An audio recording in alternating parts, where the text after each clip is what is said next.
Ngayon, pagbuhat mo ng frame na ano, yung, siyempre may frame talagang bakal na kamay. Siguro, wala bang lumagutok eh? Hindi ko narinig. Pero anong pakiramdam mo ngayon? Ngayon, 1 to 10, 5. Kalahati na. Kumbaga, tingnan. Ano yan? Files na yan? Yung result ng X-ray. X-ray. Okay, grade 1 anterolisthesis over L5, S1. Predisposition to lumbar instability. Ang ibig sabihin nitong anterolisthesis, grade 1 pa lang naman, kaya pa naman to. Ang ang L5, S1 ito. Ito ang L5, S1. Anterolisthesis, anterior. Antero means anterior. Umusog tong paharap. Meron kasi umusog ng patagilid eh. Di ba minsan may nakikita kayo nakatagilid. Sa'yo naman, parang siyempre, pagbuhat mo ng ganun, pumutok tong ano mo, itong L5S1 mo, base dyan. Ngayon, siyempre, hindi makabalik, kaya para kang palaging ngawit. Minsan bearable, minsan ano, kasi grade 1 pa lang. Pero yan, mananatili na yan na, pag hindi mo yan napa-adjust, parang nandyan lang siya. Konting, kunyari, naglaba ka, o sabi, nagganyan-ganyan ka. Konting minuto lang, pagbangon mo, Sakit. konti lang, wala ka, hindi ka pa napupuwersa, hindi ka tulad na, syempre, iba pa rin yung walang nararamdaman. Pag babae pa, syempre, madalas gawain bahay. Kaya subukan mo lang magwalis ng konti. Ganyan. Pagbalik mo, Masakit na. yes, konti lang yun ha.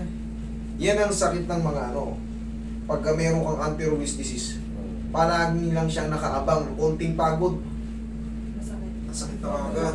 Pero pag napapahinga, nakahiga ka. Kasi antero eh, pag nakahiga ka, okay. Yung sa akin, pag nakahiga, hindi pwedeng flat. Flat na flat, kailangan may kalso. O kasi dahil, kasi nga nakausog ng gano'n, pag may kumalso, natapat yung kalso. Pero ang gagawin natin dyan, aalisin natin yung anterolisthesis. Mas mahirap yung spondylolisthesis. Okay? Mali ito eh. Ilag mo na yung ganda ko sa akin ha. Okay yung adjustment. Okay na. Lagyan lang muna natin siya ng brace. Kasi kailangan natin yung ganyan. Susunod yan. Mahirap kasi yung ano to, hindi niya na may straight. Ang laking babae pa naman, no? Limited to. Kaya ako eh. Relax na. Kabilang side.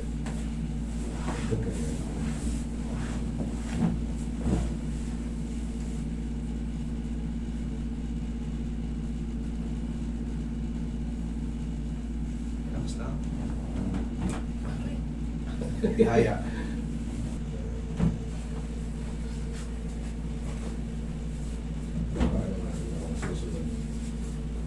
Dapa. Babalak na babalak ang ano ko eh. Ang lako.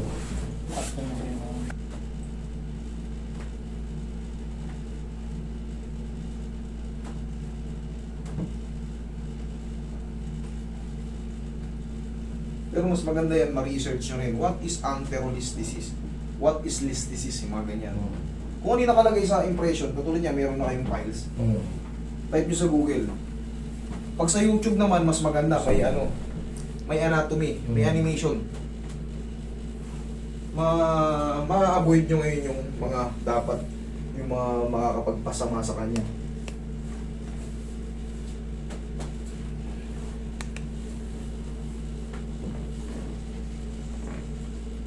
Ayan, dyan ka lang po ah. Mga card, ganyan. Para mabilis yung maunawaan. Oh, what is anterolisthesis? Anterolisthesis. Iluwag mo. Ayan mo. Ayan, anterolisthesis. Ayan. Oh, ayan oh. A spinal condition where a vertebrae slip forward. Oh, gaya na sinabi ko kanina, di ba? Slip forward. Antero means front, paharap. Posterior, palikod. Anterior.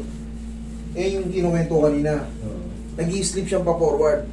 Pero mahalaga, grade 1 pa lang. Sa susunod kasi niyan, siyempre, meron niyang grade 2, grade 3, grade 4. Pagka pumorward na ng tuluyan, hindi mo na may straight ng gano'n. Para kang palagi naka-ere.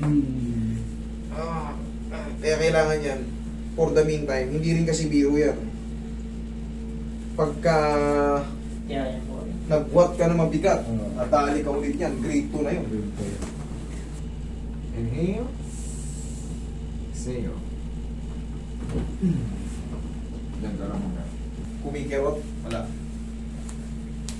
Kaya na, yan ay simula, nagbabago na. Pag wala na yung masakit, o yan, naka-flat siya dyan. Ibig sabihin, na-adjust na yun. Ingatan nyo yan hanggat grade 1 pa lang kasi susunod yan, gumagraduate niya, grade 2, grade 3, grade 4. Nako po. Yun nga, yung pinaka-worst niyan, malulu. Para kang ano, siyempre, para kang naka-forward na nga eh. Nag-slip forward yun, yung antero.